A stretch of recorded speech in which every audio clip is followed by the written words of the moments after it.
या दाएं हो या बाएं हो, जो लोग यहाँ तक पहुंचे हैं वो बाबा साहब डॉक्टर अम्बेडकर के द्वारा दिए हुए रिजर्वेशन में जो सरकारी नौकरी थी उनकी वजह से यहाँ तक पहुंचे। अगर सरकारी नौकरियां नहीं होती तो दलित समाज में मध्यम वर्ग तैयार नहीं होते, मेरी गारंटी है।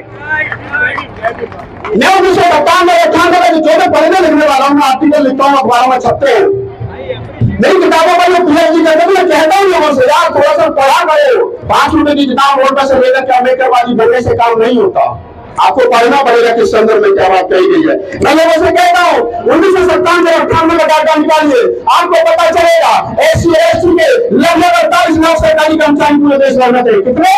48 लाख। आज कितने हैं? कितने? 7.5 लाख। यानी 98-97 में देश की आबादी 80 लाख और 2024 में देश की आबादी 140 लाख। जब 97 में जब 80 लाख थी तब बैंकों की सरकारी नौकरियों में जनसंख्या थी 45-46 लाख, आज 140 लाख है, डबल है, आज है 7 लाख। तो मुझे बताइए, तुम्हारे सामने जो बाबा साहब डॉक्टर अम्बेडकर ने संकल्प लिया था और संकल्प के आधार पर जो एक दलित समाज में मध्यम वर्ग तैयार हुआ, नौकरी मिली, मेरा दादा, मेरा बाप, मेरा चाचा, मेरे ताऊ, मेरा फूफा 3 लाख महीने की नौकरी करता है। हमें सब लोगों के परिवार में रिश्तेदारों में ऐसे लोग जो 3 लाख महीने की नौकरी करते हैं, 10,000 रुपए पढ़ने की नौकरी करते हैं और उनका लड़का, उनका पोता उन्हीं के सामने 10,000 रुपए महीने की नौकरी मिल रहा है। बहुत बहुत आभार तमाम साथियों का और विशेष रूप से राजकुमार जी का आभार जो संकल्प भूमि कक्ष के और उनके तमाम साथी जो कड़े संघर्ष और मेहनत के बाद में इस खूबसूरत मंच को सजाने में सफल हो पाए। मैं दिल्ली से आया हूं, बहुजन मीडिया आपका राष्ट्रीय अध्यक्ष हूं। 2017 में राजकुमार जी ने बुलाया था ये कवि, तो जब आया था कविता सुनाने के लिए, तमाम साथी लोग जानते हैं, मैंने शशि भूषण का, ये शशि भूषण बैठा हमारा छोटा भाई है, मैंने 2013 से 2018-19 तक देश भर में कवि सम्मेलन किए बाबा साहब डॉक्टर अम्बेडकर पर। 22 राज्यों में 1000 से ज्यादा कवि सम्मेलन किए, संसद भवन में 10 लाख से ज्यादा कविताएं पढ़ी। शशि भूषण ने मेरे साथ लगभग 600 प्रोग्राम देश भर में किए और यहाँ पर भी हमने प्रोग्राम दिया था साझा 2017 में। मैंने एक बात कही थी कि जिस दिन मुझसे बेहतर गीत लिखने वाला और जिस दिन मुझसे बेहतर कविता पढ़ने वाला कोई बच्चा या कोई बच्ची मिल जाएगी, उस दिन राहुल नागपाल मंच के नीचे बैठ करके ताली बजाएगा, मंच पर नहीं जाएगा। हमको ये त्याग चाहिए, हमको ये त्याग चाहिए, वरना सिद्धार्थ 2016 में बाराबंकी में मिली, आज वो मेरी फैमिली मेंबर, हमारे कवि कुंबे की छोटी बहन है। मैं जिन लोगों के दिमाग में गलत फहमियों को निकाल दूं वो हमारे कवि कुंबे की छोटी बहन है। और मैं कह रहा हूं 2016 में सुनी थी, मुझे लगा ये लड़की विरासत को बुद्ध फूले आंदोलन को कविता के माध्यम से आगे बढ़ा सकती है। 19-20 तक हमने उसको संभाला, 21-22 का लॉकडाउन का आंदोलन और आज बनना सिद्धार्थ के साथ मैंने कहा था बेटा जिस दिन अच्छा पढ़ना सीख लोगे, मैं राहुल नागपाल बेशक राष्ट्रीय कवि हूँ लेकिन मंच के नीचे बैठ करके ताली बजाऊंगा तो पढ़ना ऊपर खड़े करके।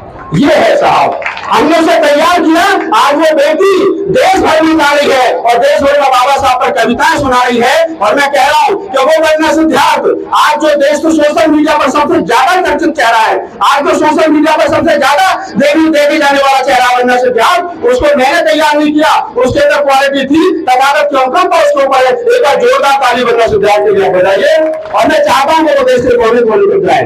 अब मैं दूसरी बात पर आ जाता हूँ, 1.5 मिनट होगी, 1.5 मिनट में एक बात और कह देता हूँ। संकल्प भूमि ट्रस्ट के राजकुमार जी, वो तमाम लोग मुझे जानते हैं, मैं कविताएं पढ़ता हूँ, देश में सबसे महंगा कवि, बहुत सारे अवार्ड कवि सम्मेलन के लिए मुझे मिले, भारत सरकार ने अवार्ड दिया, दिल्ली गवर्नमेंट ने अवार्ड दिया कविता लिखने के लिए।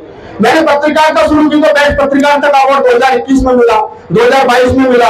आजकल हमारे साथी हैं, चाहे वो रतन लाल है, चाहे लक्ष्मण है, चाहे दलित मंडल, 5-7 लोगों की टीम है, हम लोग बैठ करके फिल्म पहन के हैं, हम लोग कुछ बनाते हैं, सोचते तो देश भर में जाता है, तो वो कहते हैं तू भाषण भी दिया कर।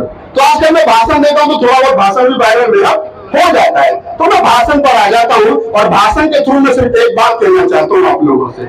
आप बहुत अच्छे श्रोता हो, मंच पर किन लोगों ने क्या कहा, क्यों कहा, किस संदर्भ में कहा, ये बहुत अच्छी बात है, उसका विश्लेषण कर होना चाहिए। लेकिन जो मैं कह रहा हूं वो ये कह रहा हूं कि संकल्प भूमि पर 11-10 दिन की नौकरी और 11वें दिन पर बाबा साहब डॉक्टर अम्बेडकर का यहाँ से निकाला जाना, अपमानित करके निकाला जाना, और इसी वृक्ष के नीचे डॉक्टर अम्बेडकर ने रोते हुए जो संकल्प लिया था, और संकल्प के थ्रू जो पूरे देश के लोगों को मिला, तो आप अपने दिल पर हाथ रख करके बताइए, जो बाबा साहब डॉक्टर अम्बेडकर आपको दे करिए, क्या वो रखा पाया? क्या वो बचा पाया? नहीं बचा पाए ना। या मंच पे हो या मंच के सामने हो या दाएं हो या बाएं हो, जो लोग यहाँ तक पहुंचे हैं वो बाबा साहब डॉक्टर अम्बेडकर के द्वारा दिए हुए रिजर्वेशन में जो सरकारी नौकरी थी उसकी वजह से यहाँ तक पहुंचे। अगर सरकारी नौकरियां नहीं होती तो दलित समाज में मध्यम वर्ग तैयार नहीं होते, मेरी गारंटी है। मैं 1997-98 जो मैं पढ़ने लिखने वाला हूँ, आर्टिकल लिखता हूँ, अखबारों में छपते हैं, मेरी किताबों पर पीएचडी करते हैं, कहता हूँ लोगों से, यार थोड़ा सा पढ़ा करो। 5 रुपए की किताब रोड पर से लेकर के अम्बेडकरवादी बनने से काम नहीं होता, आपको पढ़ना पड़ेगा किस संदर्भ में क्या बात कही गई है। मैं लोगों से कहता हूँ 1997-98 का डाटा निकालिए, आपको पता चलेगा SC/ST के लगभग 48 लाख सरकारी कर्मचारी पूरे देश भर में थे। कितने? 48 लाख। आज कितने हैं? कितने? 7.5 लाख। यानी 98 और 97 में देश की आबादी 80 लाख और 2024 में देश की आबादी 140 लाख। जब 97 में जब 80 लाख थी तब बैंकों की सरकारी नौकरियों में जनसंख्या थी 4540 लाख, आज 140 लाख है, डबल है, आज है 7 लाख। तो मुझे बताइए, तुम्हारे सामने जो बाबा साहब डॉक्टर अम्बेडकर ने संकल्प लिया था और संकल्प के आधार पर जो एक दलित समाज में मध्यम वर्ग तैयार हुआ, नौकरी मिली, मेरा दादा, मेरा बाप, मेरा चाचा, मेरे ताऊ, मेरा फूफा 3 लाख महीने की नौकरी करता है। हमें सब लोगों के परिवार में रिश्तेदारों में ऐसे लोग जो 3 लाख महीने की नौकरी करते हैं, 10,000 रुपए महीने की नौकरी करते हैं, और उनका लड़का, उनका पोता उन्हीं के सामने 10,000 रुपए महीने की नौकरी मांग रहा है। जिसका बाप 10,000 रुपए महीने की नौकरी लेता था, 3 लाख महीने की, रिटायर होने के बाद में 1,20,000 रुपए पेंशन मिलती है, आज उसका पोता 10,000 रुपए महीने की नौकरी को ढूंढ रहा है, और हम कह रहे हैं हमने बहुत कुछ पा लिया। यही बाबा साहब डॉक्टर अम्बेडकर का संकल्प था क्या? यह क्या संकल्प? अरे अपने संकल्प के माध्यम से, अपने चाचा बच्चों की कुर्बानियों के माध्यम से जो तुमको देकर के गए, तुम रखा नहीं पाए, और जो रखा नहीं पाओ उसे नालायक औलाद कहते, क्या मैं क्यों ना हूं? उसको नालायक औलाद कहते हैं। मैं बाबा साहब डॉक्टर अम्बेडकर की नालायक औलाद हूं, क्योंकि मैं बाबा, मैं कर्मी बाप कहता हूं, मीठे भाषण मुझसे दिए नहीं जाते लोग, इसलिए मुझे कम नहीं बुलाते हैं। इसलिए मैं कहता हूं कि हम बाबा साहब डॉक्टर अम्बेडकर की नालायक औलाद है, क्योंकि बाबा साहब डॉक्टर अम्बेडकर जो देकर के गए वो हम बचा नहीं पाए। सवाल हम करते पत्रकारिता पर आ जाता हूँ, अब 1 मिनट का काम पत्रकारिता पे खत्म कर देता हूँ। 2 साल पहले, 4 साल पहले बात होती है, साल मीडिया नहीं है। क्या नहीं है? मीडिया नहीं है। मीडिया वाले हमारी बात नहीं दिखाते, मैं तथ्यों के साथ में बता रहा हूँ। 1920 और 21 में बाबा साहब डॉक्टर अम्बेडकर को यह पता चल गया मात्र 29 साल की उम्र में कि ये मनुवादी मीडिया हमारा नहीं है।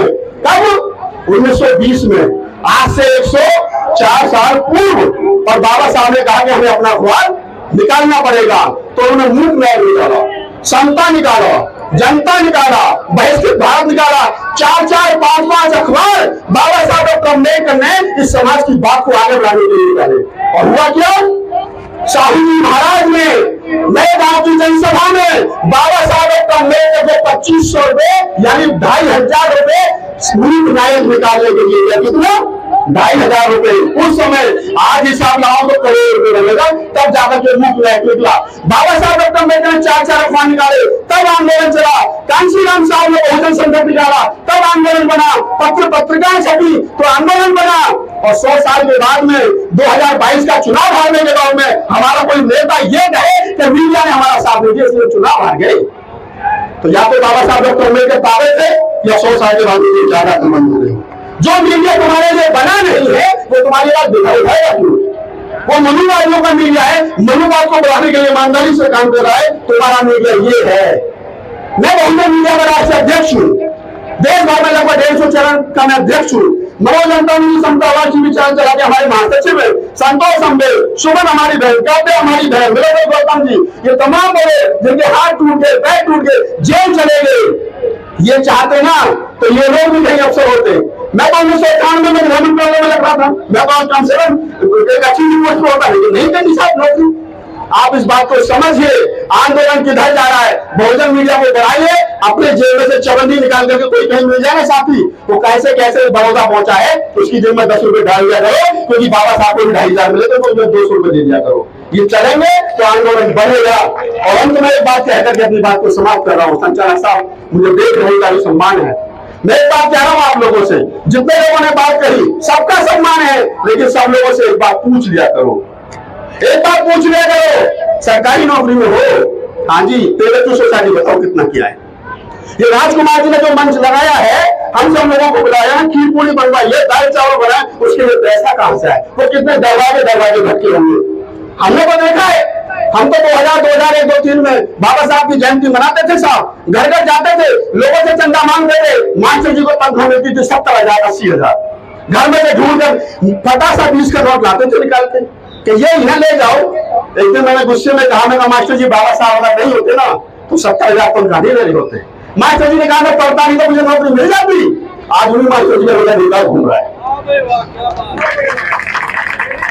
आज उन्हीं मास्टर जी का बेकार घूम रहा है। मास्टर जी 10वीं 3rd डिवीजन से, बीए 3rd डिवीजन से, बीएड भी बाद में नहीं, नौकरी लगने के बाद मुझे प्रमोशन करवाना था, रिटायर होने के बाद का पेंशन 1 लाख और लड़का 10 लाख की नौकरी ढूंढ रहा है। लड़का मास्टर जी से ज्यादा पढ़ा लिखा है, लड़का एमए बीएड है, मास्टर जी एमए बीए थे, वो ज्यादा पढ़ा लिखा की नौकरी नहीं देते हो, क्योंकि मास्टर जी टीवी और बीवी कहते हैं ना कि कलरफुल टीवी और क्या कलरफुल टीवी और कलरफुल बीवी और मल्टी कलर के बच्चे उनमें व्यस्त हो गए।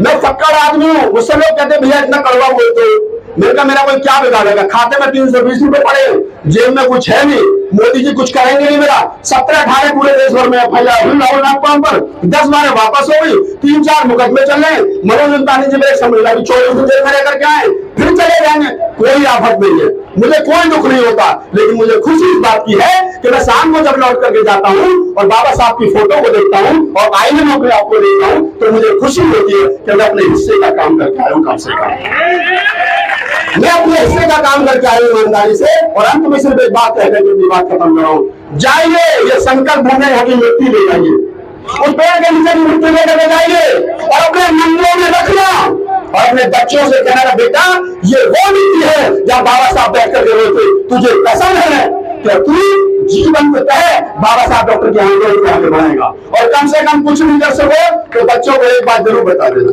मैं अंत में साहर भाषण में ये बात कहता हूँ, ये बाबा साहब के पूरे जीवन का सार है। एक तो ब्राह्मण को घर में बुलाना मत, कल भी दवाई दे रहा हूं, एक तो ब्राह्मण को घर में बुलाना मत और तुम मंदिरों में जाना मत, ब्राह्मण बन जाएगा देश का, मरुआ खत्म हो जाएगा। एक काम करिए, उन्हें अपने घर में बुलाना मत और तुम मंदिरों में जाना मत, काम खत्म, लड़ने की जरूरत ही नहीं। दूसरा एक और बात बता देता हूं, सुबह को 2 घंटी बजती है, एक स्कूल की और एक मंदिर की।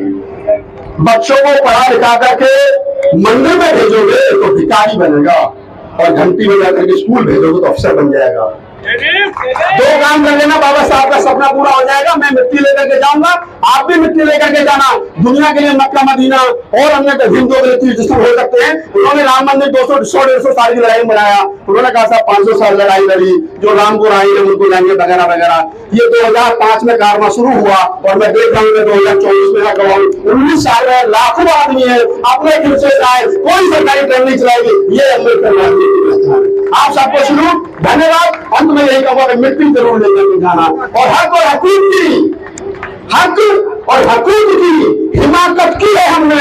हाँ ये बगावत है तो बगावत की है हमने, हाँ ये बगावत है तो बगावत की है हमने। और एक शेर पढ़ता हूं कि ना झूठे रिश्ते रखते हैं, ना झूठे रिश्ते रखते हैं,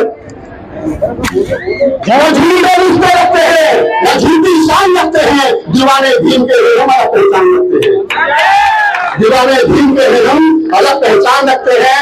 और तेरे कूचे में गुजरात है ये तो, यहाँ कहते थे मैं तो पहली बार आता डर तो डरते आया 2017 में, मैं को उठा के मुझे जेल ठूस दे और मैं यहाँ से क्या साहब तो जिस चौक पर देखो कहीं गाय खड़ी है, कहीं कोई मंदिर है, कहीं शुरू वाला कहीं कूच वाला। मैंने कहा यार हमारा उत्तर प्रदेश ही ठीक है, कभी आओ दिखाएंगे। Doctor Ambedkar park, Gautam Buddha university, अरे हमने कुछ तो बनाया तो लोग जानवर खड़े रखते हैं चौक, हमको जिंदा से परेशानी है, तुमने मूर्ति खड़ी कर रखी है। और फिर कहता हूं कि मोदी जी तुम्हारे कूचे में हूं फिर भी बेमिसाल हूं, कि तेरे कूचे में हूं फिर भी बेमिसाल हूं, पहचान ले उसको मैं राहुल नागपाल हूं। बहुत बहुत आभार, जय भीम, धन्यवाद, स्वागत।